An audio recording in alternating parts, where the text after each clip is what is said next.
Record in progress. Donc, on a deux parties, une partie, deux parties. La première partie, ça sera la mienne. C'est pour tout ce qui va vous arriver aujourd'hui jusqu'en 2024. La deuxième partie, ça sera pour mon ennemi préféré, et néanmoins confrère. C'est peut-être pour ça que c'est mon ennemi préféré. Attends, je vais boire de l'eau parce que. Sur ce qui va vous arriver en 2024. Alors, pourquoi on a mis un lapin, une tortue? Parce que c'est une fable de La Fontaine qui dit qu'il ne faut pas partir machin, il faut arriver à point. Et donc, l'idée, c'est d'éviter le désastre du RGPD. Je rappelle le désastre du RGPD pour info. Hein, le RGPD rentre en vigueur en. Alors, attendez, levez la main les 2018. OK? Levez la main les 2016. Levez la main les ceux qui ne savent pas. OK, super. Donc, c'est Madame qui a gagné. Il entre en vigueur en 2016 et les gens s'aperçoivent qu'il y a un RGPD en 2018. Et donc, ramassent le maximum de problèmes et sont dans la panade pour la mise en conformité. Donc, là, il y a des objectifs qui arrivent assez rapidement en 2024. Donc, l'idée, c'est qu'on est en 2023, ceux qui savent compter. C'est un peu un compte à rebours comme les Jeux Olympiques. Hein. On est à peu près à 500 jours de la mise en œuvre de nouvelles règles du jeu. Donc, Marc-Antoine va vous parler des nouvelles règles du jeu. Moi, je vais vous parler des anciennes règles du jeu, ou en tous les cas des règles du jeu actuelles. Comme on n'a pas le temps, je ne vais pas parler du cabinet. Ceux qui ont envie d'en savoir plus, non, mais je peux, non, non, je peux appuyer là. Ceux qui veulent en savoir plus, ils ont qu'à regarder les slides. Comme ça nous fait gagner du temps. On intervient quand même accessoirement dans l'IT. Alors, on est nul hein, l'un ou l'autre hein, sur les PowerPoint, mais en termes de droit de l'IT, normalement, on se débrouille plutôt pas trop mal.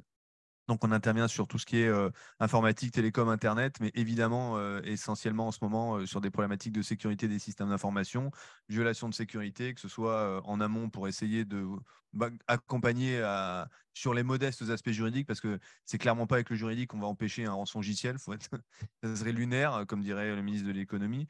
Ceci dit, une fois que vous êtes attaqué, là, on peut vous servir à quelque chose. Il y a quelques actions à mener, hein, notification à la CNIL, etc. Donc, on peut intervenir sur ces sujets-là.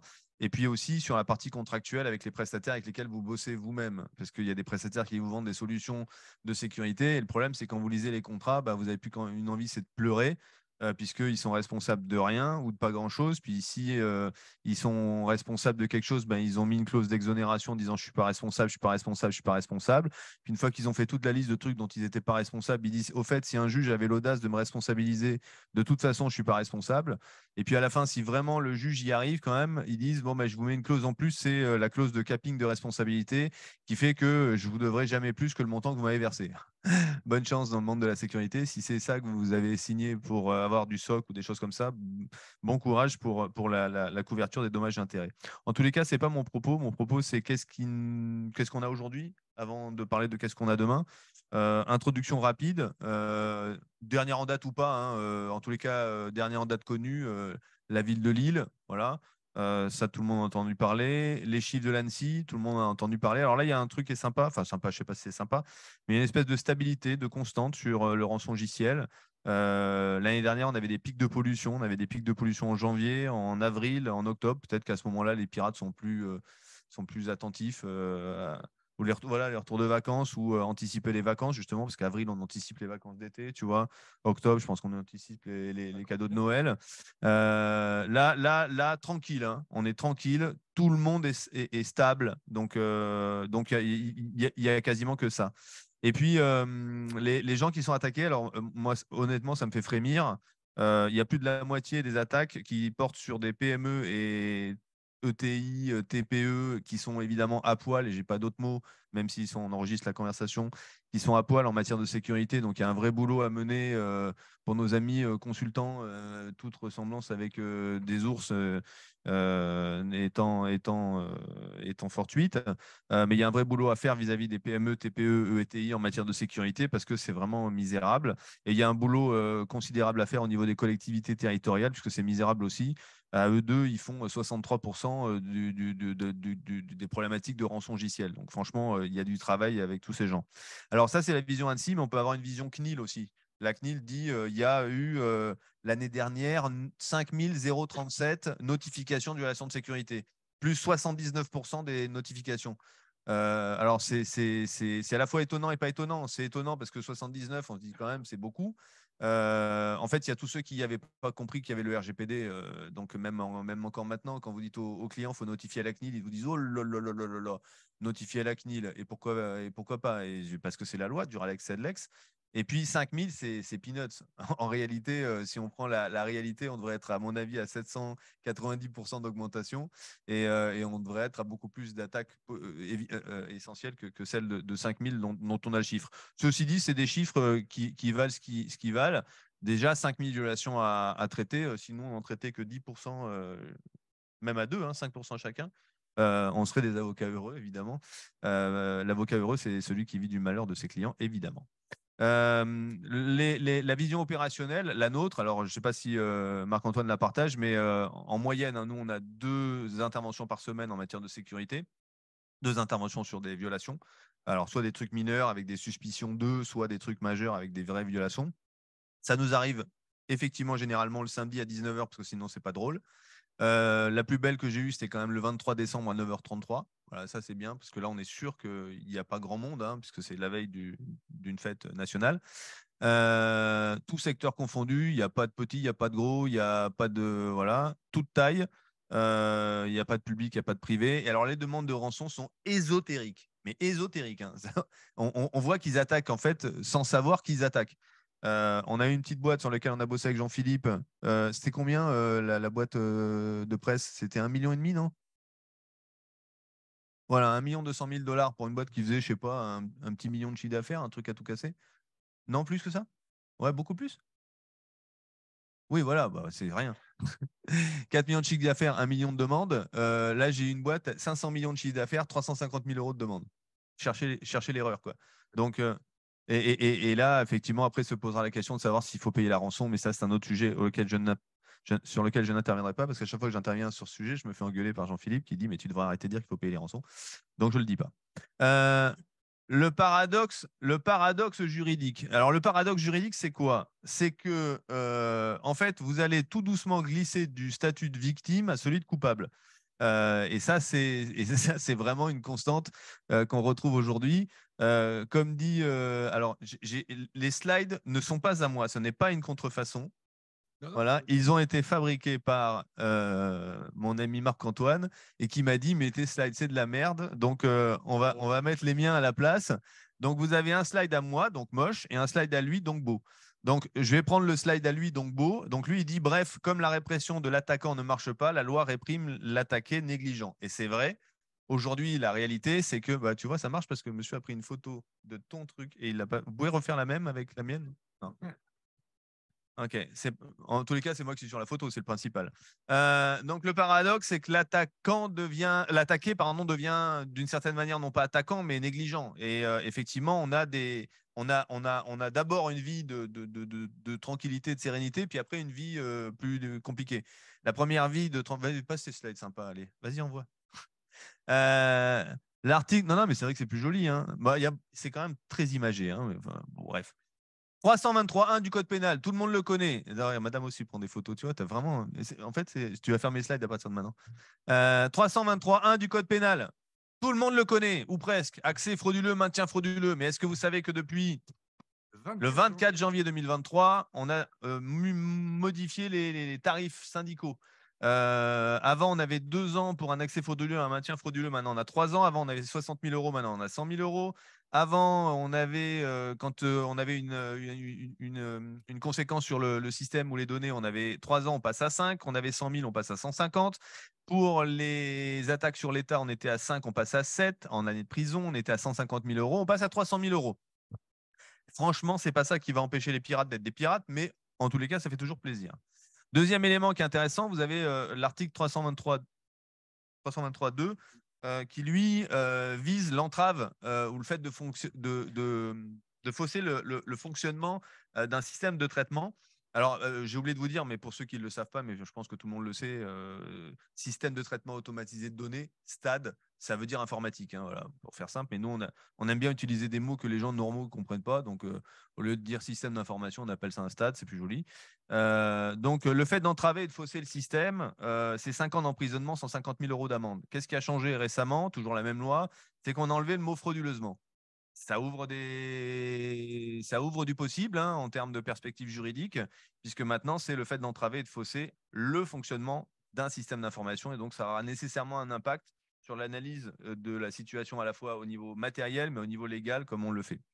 323.3, introduire frauduleusement des données à caractère personnel, 5 ans d'emprisonnement, 150 000 euros d'amende. On n'a pas touché le texte. Enfin, nous non plus. Et puis, vous avez un article sur spécifiquement les données à caractère personnel, parce que souvent, on lit le code pénal et on se dit, super, le code pénal, il a géré accès frauduleux, maintien frauduleux, atteinte au système d'information, etc. Mais il y a aussi une réglementation sur les données en tant que telles.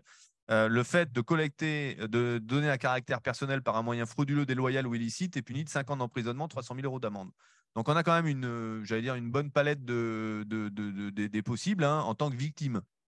Ça, c'est l'évidence. Encore faut-il évidemment trouver les coupables. Alors, vous avez encore d'autres éléments, mais je ne rentrerai pas dans tout. Mais vous avez ce qu'on appelle le secret des affaires. Le secret des affaires, c'est des éléments qui sont a priori, qui ont une valeur économique certaine, qui ne sont pas connus du grand public et qui sont protégés par l'entreprise de manière à ce que ce soit divulgué qu'au plus petit commun dénominateur. Et en fait, ce secret des affaires, il est légal. Et il est sanctionné lui aussi, mais alors lui, il n'est pas sanctionné pénalement, il est sanctionné civilement. C'est-à-dire que si effectivement il y a une atteinte au secret des affaires, alors son auteur peut ou doit réparer le préjudice causé à cette attaque. Alors ça, c'est pas un slide à moi, donc je ne sais pas ce que je vais dire dessus. En fait, voilà, c'est des Voilà, dérogatoires, ça vient d'une directive. C'est très bien. voilà, c'est très bien. Donc voilà. Et puis là, vous passez du statut de victime à celui de guilty, coupable en français. Alors là, c'est pareil, on a des slides moches et des slides jolis, mais au moins les slides moches, je sais de quoi je parle. SimplyPay, donc je vous les ai pris depuis 2021, pas toutes parce que sinon c'est l'enfer. 180 000 euros décembre 2021, une boîte qui fait du paiement électronique. Les manquements hein, que vous avez sont mot de passe non conforme, un seul caractère, algorithme de hachage SHA-1 obsolète, accès au serveur sans encadrement, pas de journalisation et les données du serveur peuvent être facilement accessibles, pas de chiffrement. Merci. Première condamnation. Deuxième condamnation, beaucoup plus sympa, 1,5 million. Tu l'as aussi, celle-là? Ouais. Oui, oui. Ouais, carton plein, comme dit mon ami. Voilà, ça veut dire qu'à 1,5 million, c'est un carton plein quand même. Problématique de données de santé. Vous savez, quand vous allez faire des analyses dans les laboratoires, on vous dit est-ce que vous voulez récupérer vos données en laboratoire ou en ligne? Donc vous dites en ligne forcément. Donc là, on vous demande un code, machin, etc. La réalité, c'est que bah, cette boîte vendait des solutions à des labos et le truc était un peu pourri, faut être honnête. En tous les cas, d'après la CNIL, hein, parce que après je vais avoir un procès pour dénigrement. Mes manquements, hein, c'est pas moi qui l'ai dit, c'est la CNIL, absence de chiffrement, absence d'effacement, absence d'authentification, absence de tout. Donc on est à 1,2 million, c'était énorme. On a le groupe Accor, petit groupe hôtelier que vous connaissez. Alors lui, il est essentiellement sur des problématiques de sécurité en matière de robustesse de mots de passe. Donc mot de passe 8 caractères sans rien de plus. Et puis là où la CNIL les a taclés, c'était assez amusant, c'est ils demandaient pour un certain nombre de droits la copie des cartes d'identité, mais ils ne demandaient pas qu'elle soit transmise par un canal sécurisé. Donc la CNIL a dit bon bah, c'est sympa votre truc, mais là vous êtes en train de vous faire une belle base de données de cartes d'identité. D'abord, un, les flux devraient être sécurisés, deux, les accès à ces cartes devraient l'être également. Infogreffe. Donc tout le monde en prend pour son grade, hein, parce que Infogreffe, je pense que là, c'est un peu comme le groupe Accor, tout le monde connaît. La rebelote, mots de passe, conservant en clair des mots de passe. Alors conservation en clair des mots de passe et des questions secrètes. Ça, c'était pas mal non plus. Et transmission en clair par mail du mot de passe. Là aussi, c'était pas mal. Donc là, on leur a dit que c'était pas une bonne idée. Donc ça leur a coûté 250 000 euros. Le dernier en date, je crois, c'est Discord, 800 000 euros sur de la voix sur IP. On est sur un manquement au défaut alors là, de privacy by design. Pour ceux qui connaissent un peu le RGPD, hein, c'est penser aux données à caractère personnel avant de penser à son système d'information. Et puis là aussi, pareil, mot de passe non conforme, etc. Tout ça pour dire que bah, vous voyez bien que on peut passer du statut de victime parce qu'on est une victime à un statut de coupable parce que bah, on est à manquer à ses obligations légales en termes de contraintes juridiques. Et puis évidemment, c'est pas fini. Pourquoi? Parce que on pourrait être coupable de ne pas avoir fait la notification à la CNIL, coupable de ne pas avoir informé les personnes concernées. Vous savez, quand vous avez une attaque informatique et que ça impacte les données personnelles de manière importante, à ce moment-là, vous devez aussi prévenir les gens eux-mêmes. Donc, ça veut dire les prévenir individuellement. ou à défaut, si vous ne pouvez pas les prévenir de manière générique, mais normalement, la règle, c'est plutôt individuellement. Et puis, vous avez d'autres éléments, le registre des opérations de traitement. Vous savez que vous devez tenir, de par le RGPD, un registre des opérations de traitement. Si vous ne le tenez pas et que la CNIL vient faire un contrôle PAN, vous allez aussi être puni. Je rappelle aussi que toute perte, vol ou autre d'un laptop dans lequel il y aurait des données personnelles est considéré par la CNIL comme une violation de sécurité. Donc, ça veut dire qu'au moins, comme dans toutes les boîtes, il y a au moins un laptop qui se balade ou qui se perd par semaine. Vous devriez avoir normalement 58 déclarations, hein, si on compte le nombre de semaines de l'année, 58 déclarations de vol de laptop en moyenne dans votre registre, ce que la plupart du temps, vous n'avez pas. Et puis, dernier point qui peut tomber, c'est le dépôt de plainte. Je ne sais pas si vous avez vu, mais la réglementation a changé et a compté du 23 août 2023, donc là bientôt. On ne pourra plus bénéficier du remboursement des rançons et autres préjudices liés à une attaque informatique si on n'a pas déposé une plainte en bonne et due forme. Ce qui n'existe pas aujourd'hui. C'est-à-dire qu'aujourd'hui, vous n'êtes pas obligé d'aller déposer une plainte. À partir du 23 août 2023, vous devrez déposer plainte nécessairement dans les 72 heures pour pouvoir bénéficier de cette couverture assurantielle. Donc ça, c'est un point important. Alors maintenant, où est-ce qu'on en est aujourd'hui, hein? J'allais dire, avant d'être un acteur critique, essentiel, important, surnaturel, démentiel, ou tout ce que vous voulez, vous êtes une entité. Donc, ce qu'on appelle le maître du traitement, le maître du stade. Et à ce titre-là, vous avez déjà des obligations et elles sont, pas, et elles sont déjà importantes. La première obligation que vous avez, c'est de protéger votre système d'information. Ça a l'air de rien, mais vous ne pouvez pas prétendre être victime d'une infraction informatique. Donc, on les a vus, hein, 323.1, 323.2, 323.3, etc.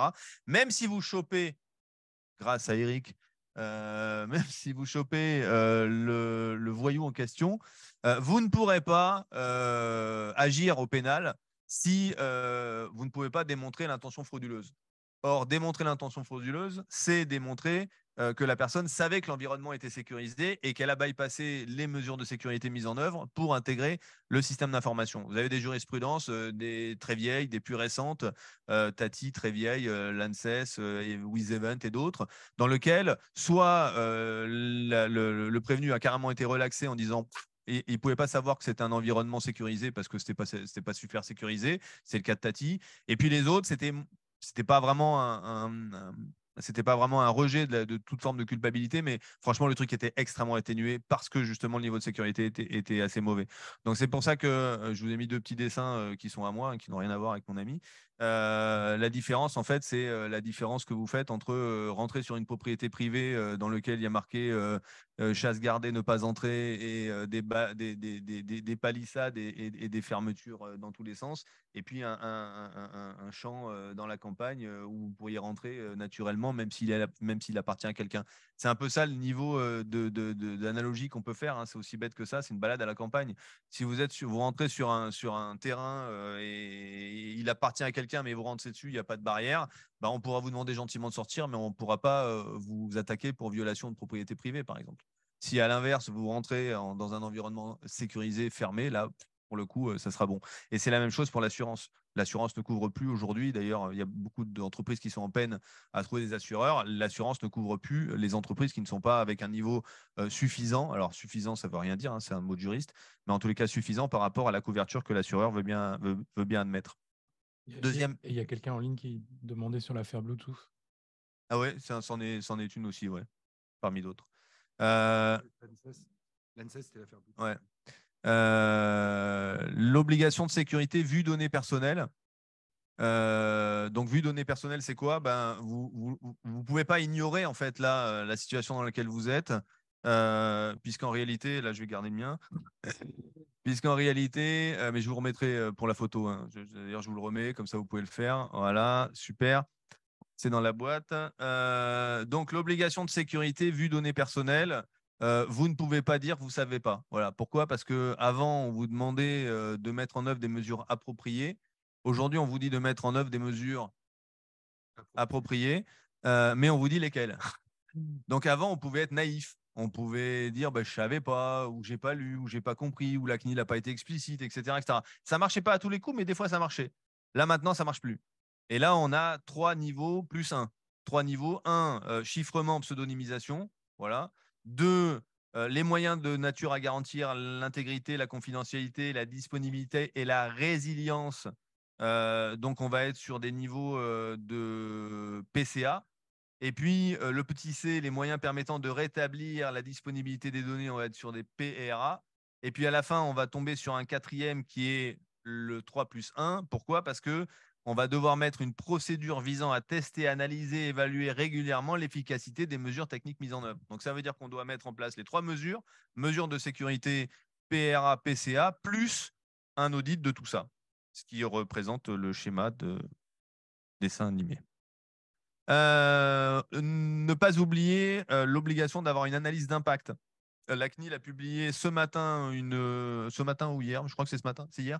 C'est une mise en demeure ou c'est un rappel un rappel pour des établissements de santé qui avaient juste oublié qu'il fallait faire des analyses d'impact.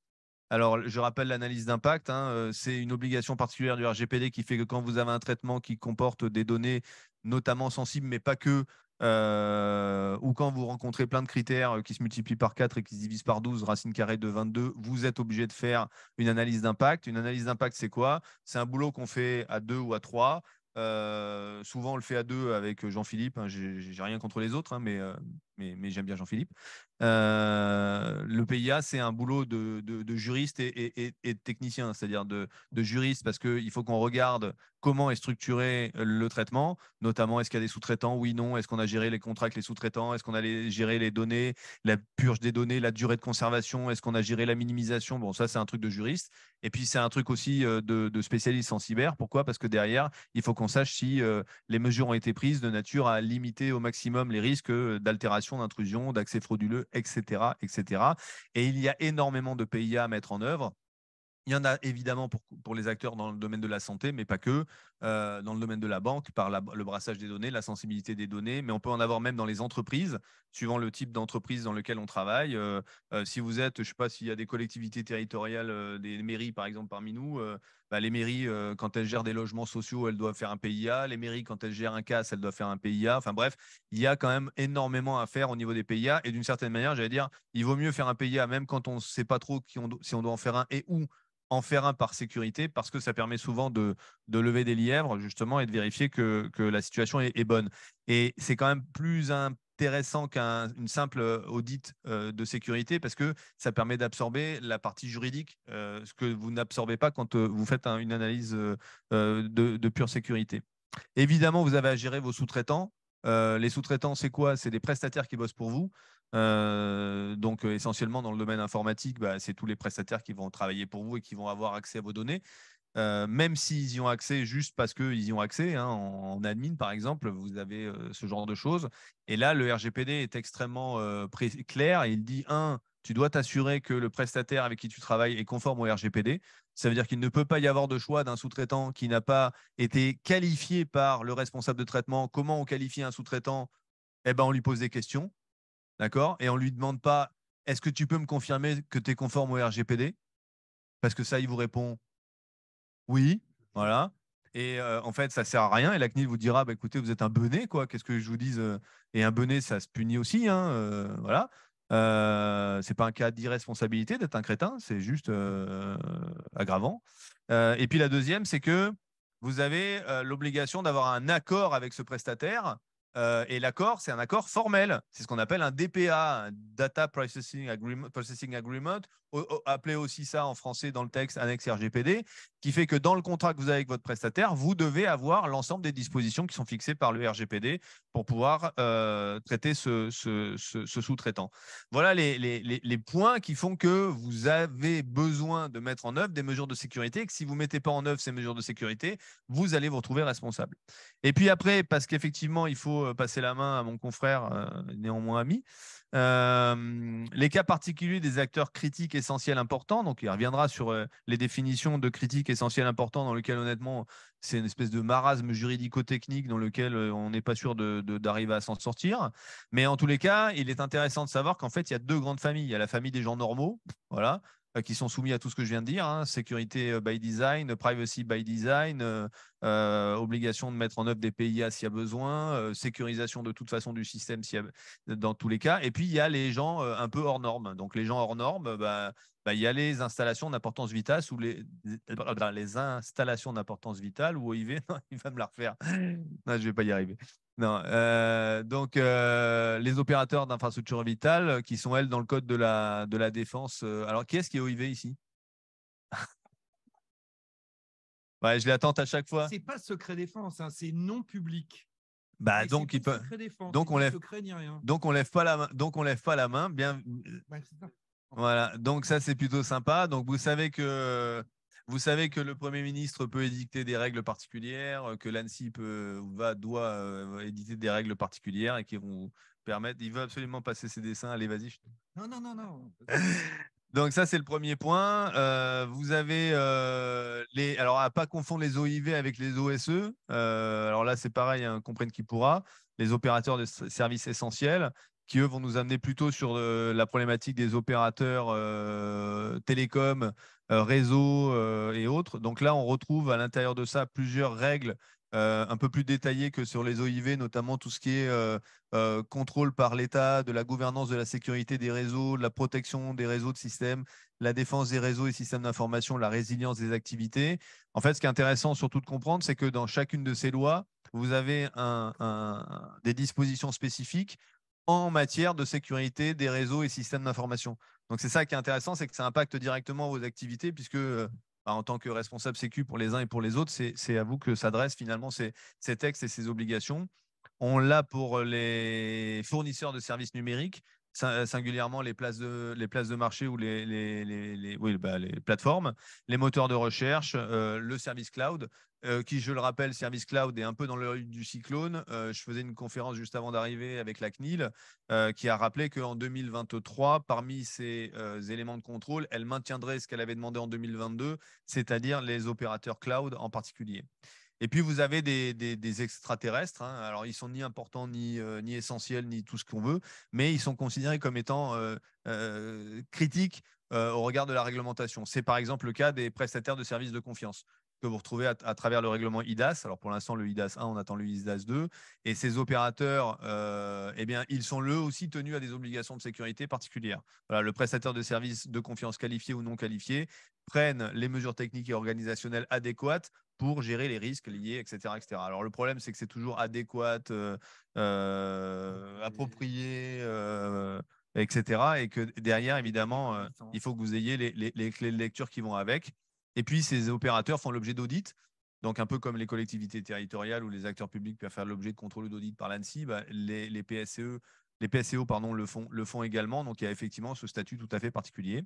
Et puis, j'ai plus le temps, mais il y en a plein d'autres. Hein. C'est-à-dire que vous pourriez avoir du sectoriel bancaire, mais on pourrait se faire toute la réglementation bancaire. D'ailleurs, elle va être en partie traitée par Marc-Antoine.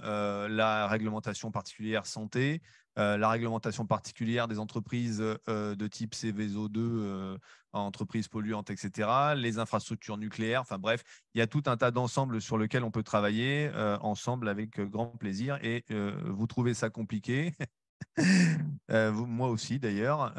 Et encore, vous n'avez rien vu puisque maintenant c'est la fête de 2022. Attends, tiens-le 2 secondes parce qu'il faut que je bascule. Ah oui, sur parce qu'en l'iPad. plus, il faut que je tienne le micro. Ouais, s'il te plaît. On comprendra les questions à la fin. Comment je fais pour Comme ça, on boira moins. Hein, Est-ce que tu pourrais prendre des gens compétents en matière informatique la prochaine fois, s'il te plaît? Ouais, c'est bon. Voilà. Il parle beaucoup. Hein. Bon, moi, je vais essayer de vous le faire en image parce que c'est l'enfer. Vous voyez le titre, hein, déjà, critique, essentielle, important et financière. Bon, voilà, ça c'est moi, c'est les BD. Alors, je précise que j'ai l'autorisation d'utiliser les bandes dessinées, donc vous pouvez les photographier, hein, vous les trouverez en ligne sur mon blog. Je vais essayer de vous balader dans quelques univers. Voilà, ça va être les OIV, hein, on voit bien les soldats de la Grande Armée de Napoléon. C'est pour essayer de comprendre ce qui nous arrive. Bon, ça, je vous le passe, machin. En fait, on a pris le 14 décembre dernier, la 22, ça a été publié le 27 décembre. Donc ma nana m'a pourri toutes mes vacances de Noël parce qu'elle m'a dit que je préférais mes slides en BD qu'elle. Donc je vous dis pas le drame. On a une refonte complète de tout le régime des entités critiques et des impacts sur leur informatique. Le gros delta à retenir, c'est qu'en fait, bon, il y a une directive qui intéresse personne, c'est la directive sur la résilience des entités critiques. Alors celle-là, elle intéresse personne. En fait, c'est le régime des OIV français qui est repris par l'Union européenne et qui dit qu'on a des infrastructures. Alors, je vais essayer de vous le retrouver à un moment parce qu'il y en a beaucoup. Voilà.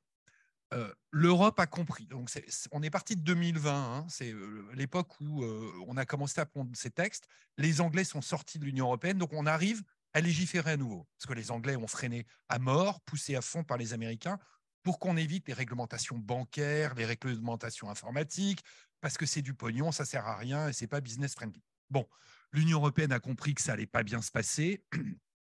Et voilà, déjà, donc pour la sécurité physique, qu'est-ce qu'on dit? Si les services sont essentiels pour des activités économiques vitales. Voilà.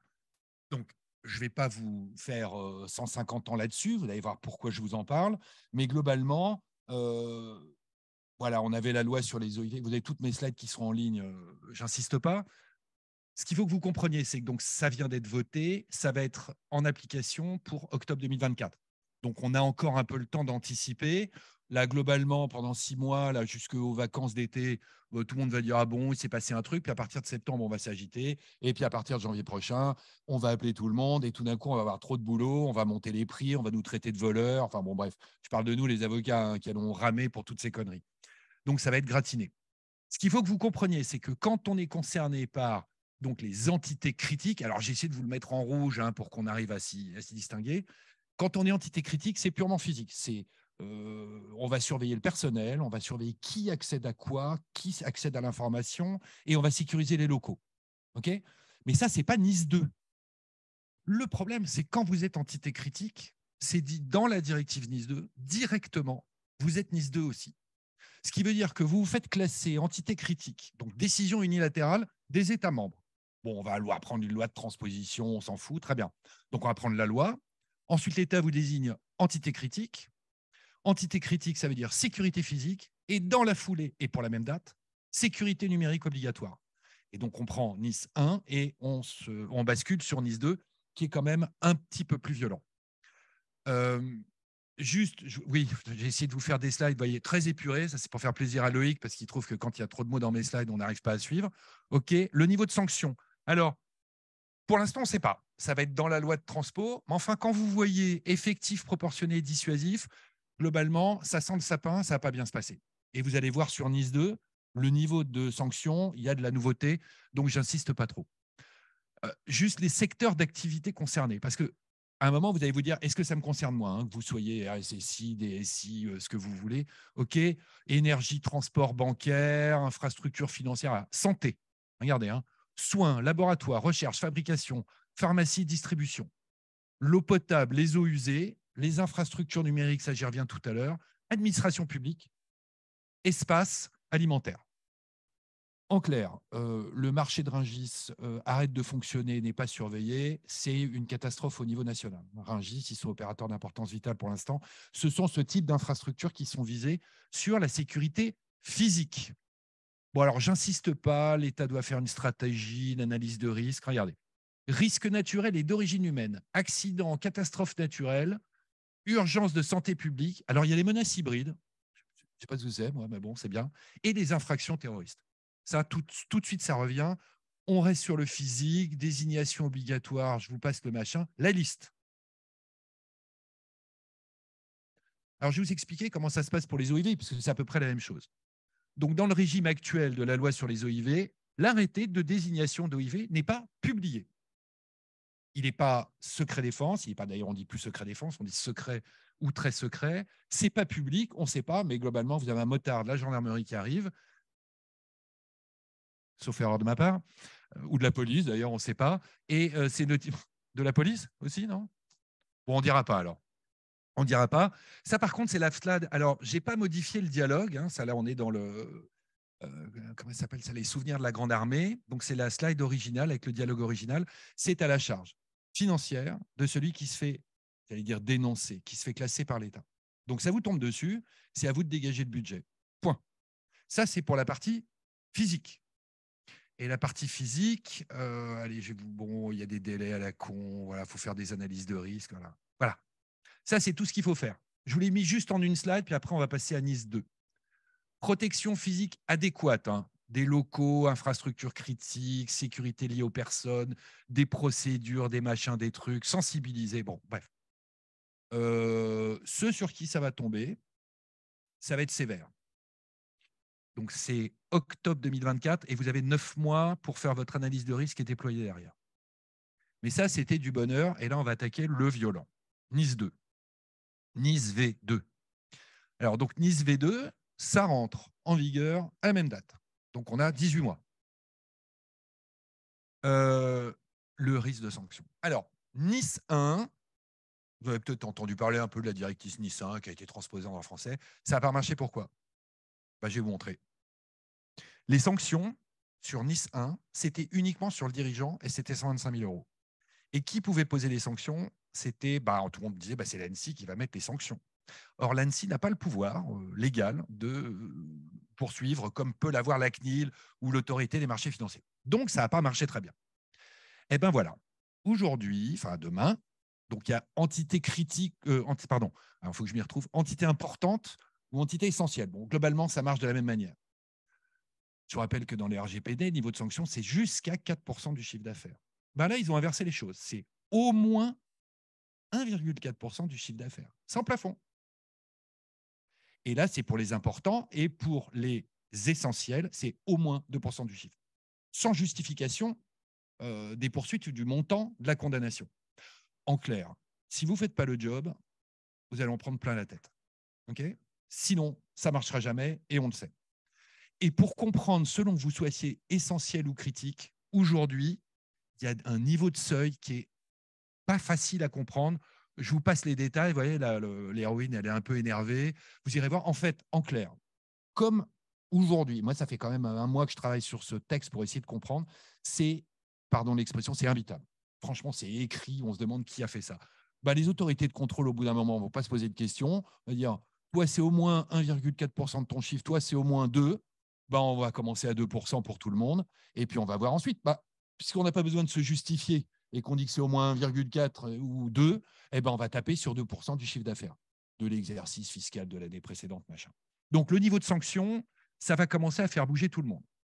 Et là-dessus, on a une troisième réglementation, donc je vais vous l'aborder rapide parce que sinon, on ne va jamais en finir, c'est DORA. Ça, c'est tout le secteur financier. Alors, ils ont pris une réglementation spéciale, donc Digital Operational Resilience Act, bon courage. Et alors, c'était magnifique, dedans, voilà, je vous l'ai mis juste en une slide, c'est tous les pouvoirs des autorités de contrôle. Alors, donc c'est la sécurité numérique, DORA, ce n'est pas sécurité physique, ce n'est pas toutes ces conneries. Pardon, toutes ces joyeusetés. DORA, c'est quoi? C'est globalement, le système financier s'effondre, on n'a plus d'économie occidentale, l'Europe s'arrête. Il ne faut pas rêver, à peu de choses près. Donc, ils se sont dit, on va mettre des obligations, machin, et puis on va prendre des sanctions, voilà, tout type de mesures, y compris pécuniaires. Et ce qui n'est pas dit dans DORA, et qui est absolument clair dans le texte, c'est que quand vous êtes entité, je vous montrerai dans un instant, quand vous êtes entité financière DORA avec obligation de sécurisation, en fait, les entités de contrôle sont celles qui vous délivrent vos agréments d'exercice, banque et assurance. Donc, en fait, il n'y a pas besoin de prévoir des gros montants de sanctions pour DORA. Il suffit de vous retirer votre agrément d'exercice pendant un mois. Et quand vous êtes une banque, une très grosse, et qu'on vous empêche de bosser pendant un mois, je vous laisse apprécier. Donc, voilà. Donc, le régime des sanctions sur DORA, oui, on retourne à Nice 2. C'est assez sympa. Bon, Nice 2, je vous passe les détails. Le problème, c'est les cyberattaques. Donc, vous voyez, là, j'ai très joli. Voilà. Alors, une bonne nouvelle, légale et officielle. On ne dit plus sécurité des systèmes d'information, on dit officiellement cybersécurité. Et là, il faut remercier l'Union européenne parce que c'est plus court à écrire. Et comme avec Eric, nous, on se tape les contrats, ça fait des contrats qui sont plus courts. Donc, je vous passe les détails. Il y a des définitions légales. Voilà. Alors, qui est concerné? Alors là, accrochez-vous. Donc, on ne dit plus, parce que j'ai laissé parler Eric, il aime bien les OSE, les FSN, tout ça. Ça, c'est mort. Donc, dans 18 mois, il n'y en a plus. Donc, il y a les entités critiques, les entités essentielles ou importantes. Ça marche de la même manière. public ou privé, et vous allez voir, on va attaquer les annexes qui fournissent leurs services dans l'UE, machin, c'est du classique. Les secteurs d'activité. Voilà. Ça, c'est ça, en fait, qui va vous intéresser. C'est que, donc, vous avez en rouge tout ce qui est les entités critiques, donc c'est le physique, et puis tout ce qui est en jaune, bah, c'est la même chose, mais c'est la sécurité numérique. Ah, forcément, puisque quand vous êtes entité critique, vous êtes d'office NIS 2. Vous les avez en ligne, hein, mes slides. Hein. Enfin, vous prenez les photos que vous voulez, mais c'est sur mon blog. Et ce qui est super intéressant, c'est qu'en fait, c'est extrêmement détaillé. Vous voyez, si vous prenez la partie infrastructure numérique, vous voyez, on rentre dans un niveau de détail qui est assez intense. Et donc, il n'y a pas de seuil, hein, puisque vous êtes essentiel ou important. On s'en fout, c'est le niveau de sanction derrière, juste. Mais le boulot est le même. Hein. Après, il faudrait que ce soit proportionné, toutes ces conneries. Bref. Et ça, c'est la liste 2 de Nice 2. De Nice V2, c'est la liste 2. Et là, vous voyez, vous avez aussi les fournisseurs numériques qui reviennent, fabrication d'équipements électroniques. Enfin, il y en a pour tout le monde. OK ? Et, oh non, je vais vous faire directement la suite. Voilà. Alors, Nice 1, c'était désignation par arrêté du Premier ministre. OK, direct, pareil. Qui était, bah là, on se disait, ah chouette, ça va être public, on va avoir accès à la liste. Et nous avons découvert, alors attendez, il m'en manque une, non c'est ça. On a découvert quand on a écouté ce que j'avais fait en juin donc 2021, Guillaume Poupard, en fait on guettait, nous les juristes, on guettait les arrêtés de désignation des OSE, qui vont être les entités critiques, machin. Et puis on voyait rien sortir. Dans la directive, il n'est pas dit que ce soit secret, public, il n'y avait rien. Et puis Guillaume Poupard, en fait, publiquement nous a dit, bah en fait ça y est, on en a classé une centaine des groupements hospitaliers territoriaux. Donc on a compris par l'expérience, sans être dans le secret des lieux, que tout ça est fait de manière non publique. Bah, si ça se passe comme ça pour Nice 1, ça va se passer comme ça pour Nice V2. Donc vous allez avoir des arrêtés qui vont sortir et qui vont être notifiés. Donc là, donc les entités critiques, c'est bon. Alors je vous passe. Ah oui. C'est pas moi qui ai fait les textes, hein, donc ne me jetez pas de pierre. Il y a des entités critiques avec des seuils, mais il y en a d'autres, il n'y a pas de seuil, quelle que soit leur taille. Mais il n'y a pas que les entités critiques, il y a aussi les entités essentielles ou importantes. Alors, il y a les réseaux de communication, les registres de noms de domaine, il y en a de partout. Puis il y a aussi, il y a une deuxième série de critères. Alors, c'est l'enfer ce truc. Hein. Regardez. L'entité concernée, donc, dans un État membre, est le seul prestataire d'un service qui est essentiel. Donc, il n'y a plus de question de taille, il n'y a plus de question de machin. Si vous êtes l'opérateur, entre guillemets, unique d'un service qui est qualifié comme essentiel au sens de la directive, quelle que soit votre importance, vous prenez la totalité du dispositif légal. Bon courage. Bon, pour Dora. Alors, pour Dora, c'était plus simple. Ils ont pris toutes les entreprises du secteur financier. Voilà, il y a un inventaire à l'après-vert de A à T. Bon, bien sûr, crédit, paiement, c'est les banques, les assurances, machin. Et il y a tout l'écosystème. Eux, c'est une liste limitative. Et vous allez voir, c'est encore plus. Et tous leurs prestataires. C'est écrit comme ça. Hein. Tous les prestataires de services IT pour le secteur bancaire et financier. Tout le monde. Et il y a un critère de seuil qui est magnifique, c'est que dans les entités, voilà, je voulais résumer comme ça, dans les entités financières, le seuil, c'est moins de 10 salariés, moins de 2 millions de chiffres. Vous trouvez une banque en Europe qui fait moins de 10 salariés, moins de 2 millions de chiffres, vous me prévenez, hein, il ne doit pas y en avoir des masses. Et par contre, c'est bien, c'est que le seuil n'est pas prévu pour les prestataires. Donc à partir du moment où vous êtes prestataire, vous tombez dedans. Alors, les obligations techniques, vous allez voir, bon, alors je vous passe le blabla qui est magnifique, le niveau de sécurité adapté aux risques existants en tenant compte de l'état des connaissances. Okay, en fait, c'est le problème de l'état de l'art. Je vous le fais en synthèse, hein, parce que sinon, prévoyez encore 1h30, mais on va aller déjeuner, je pense. C'est quoi le concept au fond? C'est vous êtes classé entité critique, essentielle, importante, financière. Vous devez être à l'état de l'art. Et l'état de l'art, c'est deux choses. C'est d'abord le respect, bien sûr, de toutes les lois européennes, françaises, machin. Et derrière, toute la réglementation des autorités de contrôle, CNIL, ANSSI, dans nos domaines. Donc, vous êtes censé faire la journalisation, le machin, le truc, les mots de passe, machin. Et ensuite, vous devez respecter aussi les décisions de condamnation. Puisque quand vous avez la CNIL qui condamne quelqu'un en disant que le mot de passe, c'est pas comme si, ou que la journalisation, c'est plutôt comme ça, ben, si vous êtes condamné, c'est que vous n'êtes pas à l'état de l'art. Et ça veut dire que tout le monde doit se mettre à l'état de l'art. Donc aujourd'hui, dans la manière dont on bosse, Eric et moi, on se tient au courant de tout ce qui suit, on adapte nos contrats et nos conseils au fur et à mesure de tout ce qui sort. Parce que l'état de l'art aujourd'hui, c'est un continuum. Voilà. Et il faut se mettre à jour en permanence. Et c'est aujourd'hui pour ça qu'on est de plus en plus spécialisé dans ces trucs-là, parce qu'on a du mal à suivre, même nous, de notre côté. Bon, je vous passe la disponibilité, l'intégrité, les définitions, parce qu'on n'a pas le temps, c'est très joli. Voilà. Ça, c'est ce qu'il faut faire dans la version complète du texte. Hein, je vous retrouve dans 10 minutes. D'accord? Donc, retenez ça. J'adore, là. Cette BD, elle est magnifique. Là. On dirait un truc de Raphaël dans la chapelle Sixtine. En clair, qu'est-ce qu'il vous demande de faire? Retenez l'esprit. Analyse de risque pour tout le monde. Okay, c'est-à-dire qu'on ne commence pas à faire de la sécurité si on n'a pas fait son analyse de risque. Ça ne sert à rien. Ah, mais quand moi je le dis, on me traite de menteur. Maintenant, on me dit, mais pourquoi vous dites ça? Vous savez les faire? Je dis, ah non, j'ai des prestataires qui font ça. Mais si on analyse, enfin, je veux dire, vous achetez une maison, un appart, d'abord, vous regardez où sont vos risques pour mettre une serrure à 5 points, à 2 points, ou laisser la porte ouverte, quoi. Bon, ben, dans le monde informatique, il paraît qu'il va falloir le faire. Alors, les PSSI écrites, des chartes et tous les contrats qu'il va falloir remettre à jour. Bon, je vous passe BioCRM. Alors là, je vous ai prévu un petit truc. Pareil, je ne vais pas vous le lire. Hein. J'ai juste repris, d'après la directive Nice 2, l'ensemble des plans qu'il faut mettre en œuvre. 18 mois. Regardez, hein, gestion des incidents, gestion des activités, reprise, machin, voilà, la totale. Donc, vous l'avez en ligne, je ne vous dis pas l'enfer, on va bien rire. Les règles de sécurité Nice 1, l'obligation de notifier, je vous passe les détails. Alors, si elle est intéressante, celle-là. Parce que quand vous allez être entité essentielle ou importante ou prestataire de l'un d'entre eux, donc l'entité, elle doit notifier au CSIRT. Alors, c'est écrit comme ça maintenant. Donc, on ne va plus notifier à l'autorité de contrôle, machin. C'est le rôle central des CERT, CSIRT qui prennent. Et les prestataires, eux, ils doivent notifier leurs clients. C'est une obligation légale. Et ils ont une obligation de conseil également vis-à-vis de leurs destinataires, leurs clients. Qu'est-ce que vous devez mettre en place pour essayer de remédier à minima à ce qui se passe en cas d'incident de sécurité? Donc, les prestataires prennent une charge intéressante. Nous, on appelle ça des obligations en droit et ça ne nous fait pas rien. Ma conclusion. Je respecte les délais. Hein. C'est impeccable. Ma conclusion est aujourd'hui la terreur, c'est ah ouais, j'aime bien celle-là aussi, elle est assez sympa. C'est le fléau des dieux, c'est Attila qui vient combattre l'empire romain et les dieux s'en mêlent, ça s'égorge, ça s'entretue, ça viole un peu aussi des 6 tomes, magnifique.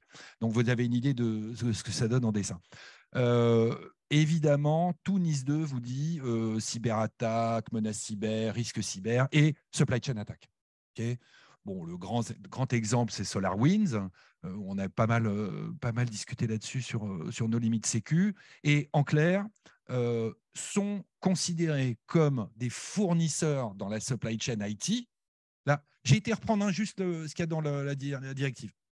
Les fournisseurs de services de stockage, c'est les hébergeurs. Traitement de données, ça, c'est tous les services SaaS. Les fournisseurs de services de sécurité gérés.